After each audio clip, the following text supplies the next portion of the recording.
So I'm going to talk on location. To do a show of hands, how many people are actually using some kind of location in their systems?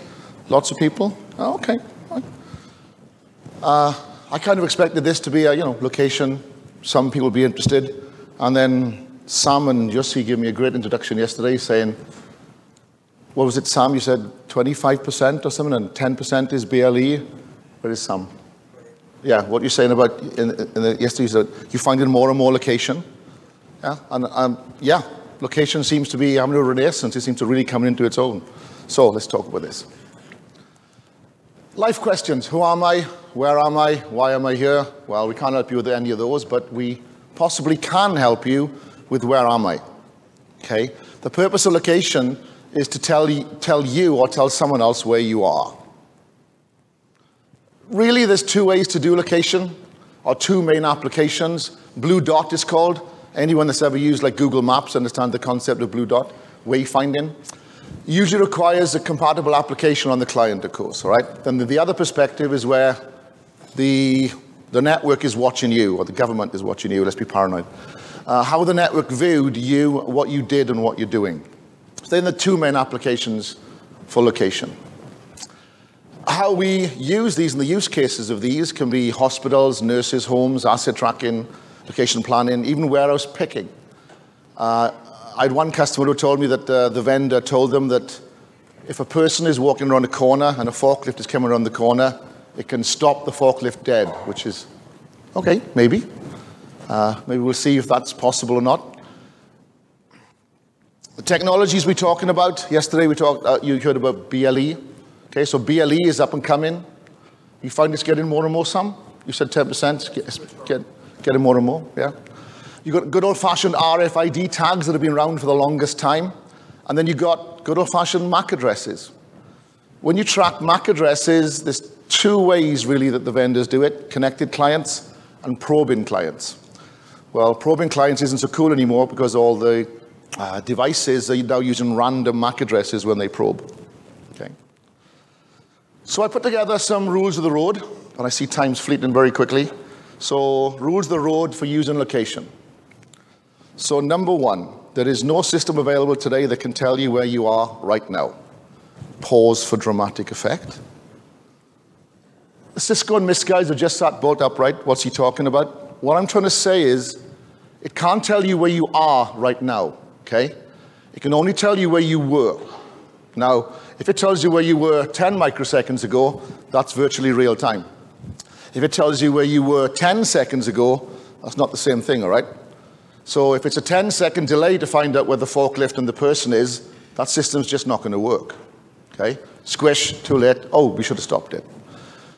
So primarily, it all takes time. The sensors, maybe APs or other things, they report up to the controller. I don't mean a wireless LAN controller, I mean the location controller. That's usually a big box with lots of fast disks, high amounts of RAM, ton of CPU resources, or it's in the cloud. Okay, sure, okay. So rule number one, location systems can only tell you where something was, okay? But how long ago is important. Location tracking systems will tell you exactly-ish, probably, possibly, maybe where you are, okay? So most vendors will say they'll give you 99% within 10 meters, and think about 10 meters, that's an awful lot of warehouse space. 95% maybe within 5 meters, or they may even do 90% within 2 meters, or they may even adjust these values. This is an important parameter to understand if you're going to go down the location road, to make sure you understand what level of accuracy are they actually going to give us. And they'll never say you're here, you're here. They'll say you're somewhere around here. We're pretty confident you're around there. You may have to, of course, do calibration to do this as well. Okay, and I'll cover that point in a minute. Everyone likes your ceilings to be below 20 feet. Anybody have a ceiling that's higher than 20 feet? Maybe, possible. Yeah? If you have a warehouse, you do. Yeah, sure. Once you go above 20 feet, the accuracy, the quality, and the predictability deteriorates, okay? There's a rule. I'm older than 35. I did computers back when we had things called mini computers, and mainframe computers, and there was a rule that they had then, which was garbage in, garbage out. That rule is exactly the same today, okay? You put your access points somewhere and misplace them on a map. You don't calibrate properly, and I know some systems have self-calibration.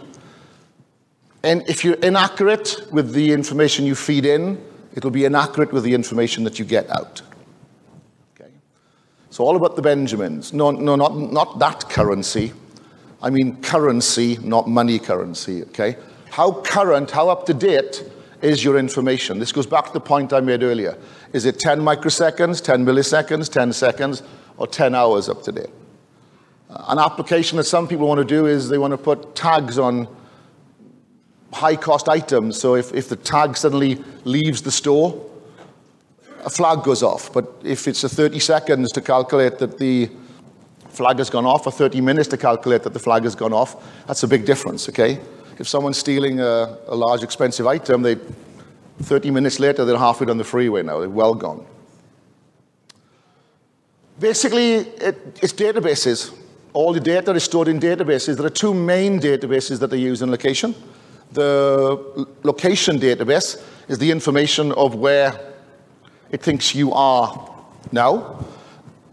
Most systems, when you move a certain amount outside your current position, will then write your information to the historical database. Historical database is like a memory of what you did. This can be used to calculate your path, your speed, and so on and so forth. The historical database is usually the most interesting database because it tells the vendor about you, what you're doing. From that, you can gather analytics, you can gather dwell time. Again, as I mentioned, you can gather path and so on. Mobile devices are the bane of any location system because the more they move, the faster they move, it inadvertently negatively impacts the system. So a simple calculation, if a server of size X can support 5,000 devices with a 3% move rate, if your move rate is 6%, it may only be able to support 2,500 devices because it's the number of calculations it has to continually do that really, really affects this. And I think I'm finishing early. So networks, APs, have location functionality built in today. We may as well use it. There are applications that are yet to be discovered for our wireless metadata. It does, of course, mean we are being spied on, but maybe we shouldn't be too paranoid, or maybe we should. So location is growing, become a part of it. Thank you very much.